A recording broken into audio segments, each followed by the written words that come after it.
લાભ પાંચમ એટલે કે વિક્રમ સંવત 2068ના નવા વર્ષના કામકાજનો પ્રથમ દિવસ। આજે અનેક લોકો નવા વ્યવસાયનો પ્રારંભ કરશે। દિવાળીના તહેવારોની રજા બાદ આજથી વેપારીઓ પૂજા અર્ચન સાથે વ્યવસાય તેમના શરૂ કરશે।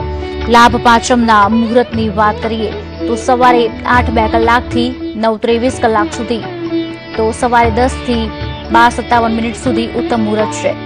ઉપરાંત બપોરે 1:24 કલાકથી 14:48 કલાક સુધી મુહૂર્ત પણ સારું છે।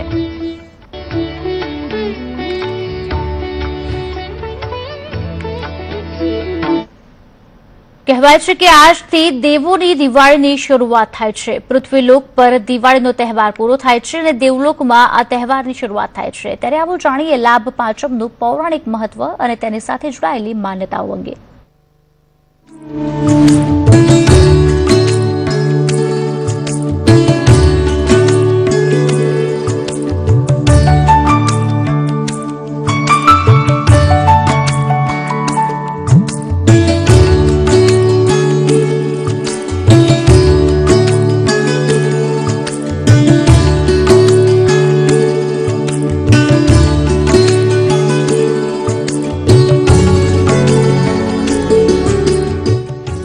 લાભ પાંચમ એટલે માનવ દિવાળી અને દેવ દિવાળીનો સમન્વય, સંધિકાળ।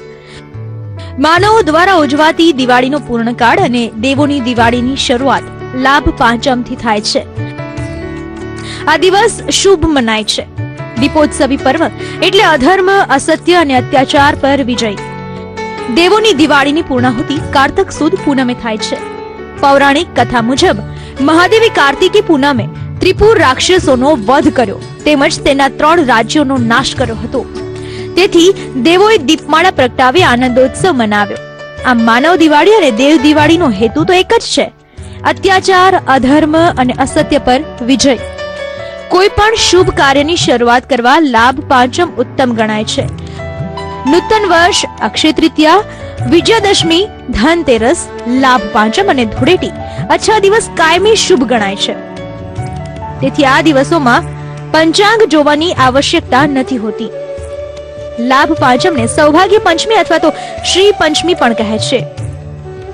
દીપોત્સવ અને લાભ પાંચમના તહેવારો એટલે જૈન અને હિન્દુ ધર્મનો સંગમ પણ ગણાય છે। આ દિવસોની અધિષ્ઠાત્રી દેવી શારદા મનાય છે। દેવી શારદા એટલે લક્ષ્મી અને સરસ્વતી। વૈદિક ધર્મની લાભ પાંચમ, જૈન ધર્મની જ્ઞાન પંચમી કહેવાય છે। જૈન ધર્મમાં જ્ઞાન દાનને શ્રેષ્ઠ દાન ગણાય છે। જ્ઞાનના પ્રભાવથી કલેશ, વાસના, રાગ, દ્વેષ વગેરે નષ્ટ પામે છે। જ્ઞાનની અધિષ્ઠાત્રી દેવી સરસ્વતી, તેથી આજે દેવી સરસ્વતીનું પણ પૂજન કરાય છે। લાભ પાંચમ ઉપર દિવાળી પર પૂજા બાદ વહી ખાતાઓ લખવાની શરૂઆત શુભ અને લાભની કામના સાથે ભગવાન ગણેશના સ્મરણથી કરાય છે। લાભ પાંચમ ઉપર ગણેશ પૂજા દરેક વિઘ્નોનો નાશ કરી વેપારની સાથે પરિવારને સમૃદ્ધ અને કલેશ મુક્ત બનાવે છે। ભક્તિ સંદેશ, સંદેશ ન્યૂઝ।